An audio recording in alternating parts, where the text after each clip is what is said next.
अब अगली खबर की तरफ बढ़ते हैं। राष्ट्रीय गीत वंदे मातरम को गाना हमेशा से ही गर्व की बात रही है, हमारे लिए भी, आपके लिए भी। लेकिन पिछले कुछ समय से ऐसा भी हमने देखा कि वंदे मातरम को लेकर कोई ना कोई विवाद आता रहा, लेकिन अब इसे लेकर एक बड़ा फैसला हो सकता है। दरअसल अब जल्द ही लोकतंत्र के सबसे बड़े मंच पर जनप्रतिनिधियों के बीच मंथन की शुरुआत होने वाली है।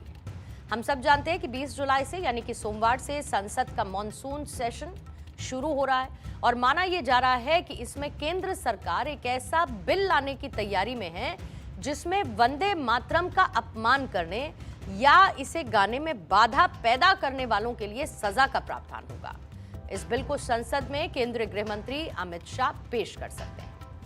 दरअसल सेंट्रल कैबिनेट से पहले ही मंजूरी पा चुका prevention of insults to national honour amendment bill तब आ रहा है जब गृह मंत्रालय ने गाइडलाइंस जारी कर उन सभी सरकारी कार्यक्रमों में राष्ट्रीय गीत बजाना या गाना मैंडेटरी कर दिया है जहां पर राष्ट्रगान यानी कि जन गण मन बजाया जाता है। बहरहाल ये बिल लोकसभा और राज्यसभा से पारित होने के बाद राष्ट्रीय गीत का अपमान करना एक पनिशेबल ऑफेंस बन जाएगा। इसे गणतंत्र के दूसरे महत्वपूर्ण प्रतीकों जैसे कि नेशनल एंथम, नेशनल फ्लैग और कॉन्स्टिट्यूशन के समान दर्जा मिलेगा, जिसका अपमान करने पर आपराधिक कार्रवाई की जाती है। इसके अलावा सरकार के एजेंडे में कई और महत्वपूर्ण विधेयक हैं, तो विपक्ष भी कई मुद्दों को लेकर पूरी तैयारी कर रहा है। मॉनसून सत्र से पहले दिल्ली में बैठक का दौर जारी है। एक तरफ जहां पर सरकार अपने लेजिस्लेटिव एजेंडे को फाइनल रूप दे रही है, दूसरी तरफ ऑपोजिशन मिलकर अपनी स्ट्रैटेजी तैयार कर रहा है। सभी पार्टीज अपने अपने मुद्दों को और प्राथमिकताओं के साथ संसद में वहां पर डिस्कस करने के लिए तैयार है, टेबल करने के लिए भी तैयार है। पिछले कई दिनों से लगातार बैठकें हमने देखी और आज भी रणनीतिक मंथन हुआ है। कल भी एक इंपॉर्टेंट मीटिंग होने वाली है। बहरहाल हम बात वंदे मातरम की कर रहे हैं। इस पर बीजेपी का स्टैंड एकदम क्लियर है। पार्टी का मानना है कि पिछले सेक्युलर सरकारों ने आजादी की लड़ाई से जुड़े हुए वंदे मातरम को वो सम्मान नहीं दिया जो सम्मान मिलना चाहिए था, क्योंकि वो सरकारें एक खास वर्ग की आपत्तियों के आगे झुक गई थी, जिन्हें इस गीत में हिंदू प्रतीकों के इस्तेमाल पर ऐतराज था। हाल ही में ऐसे कई मामले हमने देखे जिसमें ऑपोजिशन पार्टीज या फिर माइनॉरिटीज का प्रतिनिधित्व करने वाले ग्रुप्स की राज्य सरकार पर वंदे मातरम को मैंडेटरी और सही सम्मान न देने का आरोप लगा। फिलहाल इस मुद्दे पर सियासी बयानबाजी भी हो रही है। वंदे मातरम राष्ट्रीय गीत है, उसको आज़ादी के बाद इसलिए साइडलाइन कांग्रेस की सरकारों ने किया क्योंकि तुष्टीकरण की राजनीति, एक धर्म विशेष के लोगों की वोट की राजनीति उससे बाधित हो रही थी। वंदे मातरम प्रत्येक भारतीय के दिल में राष्ट्रभक्ति का एक ज्वाला को जलाती है। वंदे मातरम राष्ट्रहित सर्वोपरि की भावना को आगे ले जाती है। मुझे समझ नहीं आ रहा कि विपक्ष के दलों को और कुछ लोगों को वंदे मातरम से क्या आपत्ति है। हम सब लोग वंदे मातरम को रिस्पेक्ट करते हैं। वंदे मातरम हमारा सांसों में है। जब फ्रीडम फाइटिंग चल रहे थे ब्रिटिश के खिलाफ, तब वंदे मातरम नारा लगाकर हमारा जो फ्रीडम फाइटर्स फांसी का फंदे वो फंदा अपने गले में लेते थे।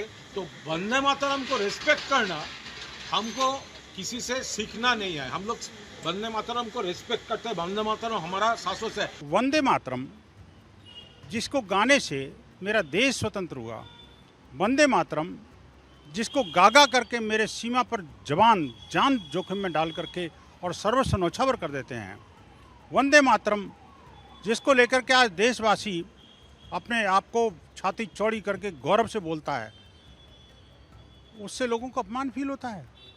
वो उसका भी अपमान कर सकते हैं। ये सिर्फ भारत में ही हो सकता है और कहीं नहीं हो सकता। जिस प्रकार से जनगण मन का अपमान करने पर, जिस प्रकार से राष्ट्रीय ध्वज का अपमान करने पर सजा का प्रावधान है, वैसा ही अब लगता है कि ये जो शैतान हैं जो कि वंदे मातरम का अपमान करने में गुरेज नहीं करते, उन पर भी अंकुश लगेगा। तो देखिए, फिलहाल पूरे मामले को समझने के लिए मौजूदा लीगल फ्रेमवर्क को समझना भी जरूरी है।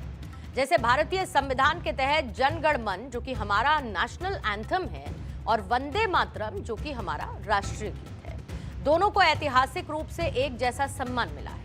फिर prevention of insults to national honour act 1971 के तहत मौजूदा कानून में नेशनल फ्लैग और राष्ट्रगान के अपमान पर सजा और जुर्माने का प्रावधान है, लेकिन इस एक्ट में नेशनल सॉन्ग यानी कि वंदे मातरम का साफ तौर पर जिक्र नहीं हुआ है।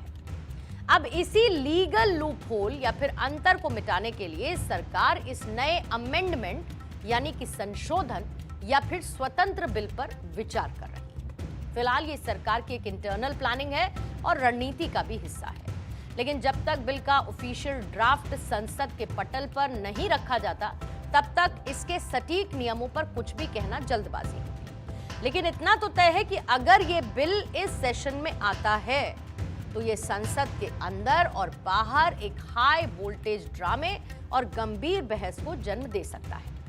लेकिन इस मामले में देखना यह भी दिलचस्प होगा कि प्रस्तावित कानून अपमान को कैसे परिभाषित करेगा, क्योंकि वंदे मातरम की इंसल्ट से जुड़े कई मामले कोर्ट की दहलीज पर पहुंच भी चुके हैं।